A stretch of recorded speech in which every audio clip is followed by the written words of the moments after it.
చాలామంది చదువుకునే పిల్లల్లో ఒక సమస్య ఉంది.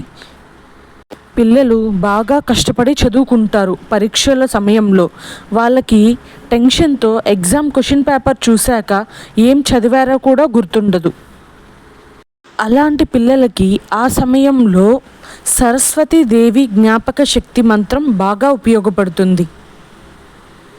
సరస్వతీదేవి జ్ఞాపక శక్తి మంత్రం ఒక్క నిమిషం జపించి ఎగ్జామ్ రాయడం మొదలుపెట్టండి.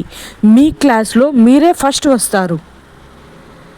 ఇలా ఎవరికైనా జ్ఞాపక శక్తి పెంచాలి అని అనుకుంటున్నారా? అయితే వాళ్ళకి ఈ మంత్రాన్ని నేర్పించండి. జ్ఞాపక శక్తి పెరగడానికి ఏ మంత్రం జపించాలో మీకు తెలుసా? జ్ఞాపక శక్తి ప్రతి ఒక్కరికి అవసరమే. పిల్లలు, పెద్దలు, భూమి మీద జన్మించే వారందరికీను. మనం ఏదైనా ఒక విషయం మర్చిపోయినా, వెనకబడిపోతున్నాం చదువుల్లో అని అనుకున్నా, పిల్లలకు ఈ మంత్రం బాగా ఉపయోగపడుతుంది. ఈ మంత్రాన్ని ఎప్పుడు చదవాలి, ఎలా చదవాలి అనే దానికి ఈ వీడియోలో మనం తెలుసుకుందాం. ఈ మంత్రాన్ని చదువుకునే పిల్లలైతే ఉదయాన్నే లేచి స్నానం చేసి మంచి వస్త్రాలు ధరించి పూజ గదిలో ఉన్న సరస్వతీదేవికి పూజ చేసి కూర్చొని నమస్కరిస్తూ, ఇక్కడ చూడండి నేను మీకోసం ఎంత క్లియర్గా స్తోత్రాన్ని పేపర్లో రాశాను. మీరు కూడా నోట్స్లో రాసుకోండి. ఓం స్మృతి శక్తి, జ్ఞానశక్తి, బుద్ధిశక్తి స్వరూపిణి, ప్రతిభా కల్పనా శక్తి రియాచ తత్సే నమో నమః. ఇలా కళ్ళు మూసుకొని 3 సార్లు ఈ మంత్రాన్ని జపించండి. నేను చదువుకునే రోజుల్లో అయితే ప్రతిరోజు ఈ మంత్రాన్ని జపించేదాన్ని.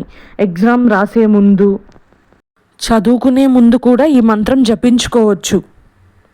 ఈ మంత్రం చదివింది గుర్తుపెట్టుకోవడానికి, ఏకాగ్రతను సాధించుకోవడానికి, జ్ఞాపక శక్తిని పెంచుకోవడానికి, మరియు చదువుకునే పిల్లలకు పరీక్షలంటే భయం ఉంటుంది కదా, పరీక్షలంటే భయం లేకుండా ఉండటానికి మీకోసం సరస్వతీదేవి యొక్క మంత్రం. పిల్లలు, మీ అందరికీ ఇంకొక ముఖ్యమైన విషయం చెప్పాలి. ఈ మంత్రాన్ని చదివేసి వెళ్ళి ఎగ్జామ్ రాస్తే మార్కులు రావు. మీ పుస్తకాలు బాగా చదివి అవి జ్ఞాపకం రావడం కోసం మాత్రమే ఈ మంత్రాన్ని జపించాలి. ఈ మంత్రం యొక్క అర్థం తెలుసుకుందాం.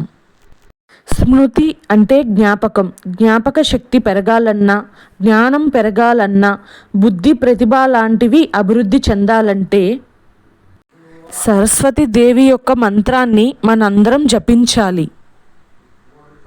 అప్పుడే సరస్వతీదేవి యొక్క కటాక్షం మనందరి మీద ఉంటుంది. మనకు మంచి చదువు, బుద్ధిని, జ్ఞాపకాన్ని సరస్వతీదేవి ప్రసాదిస్తుంది.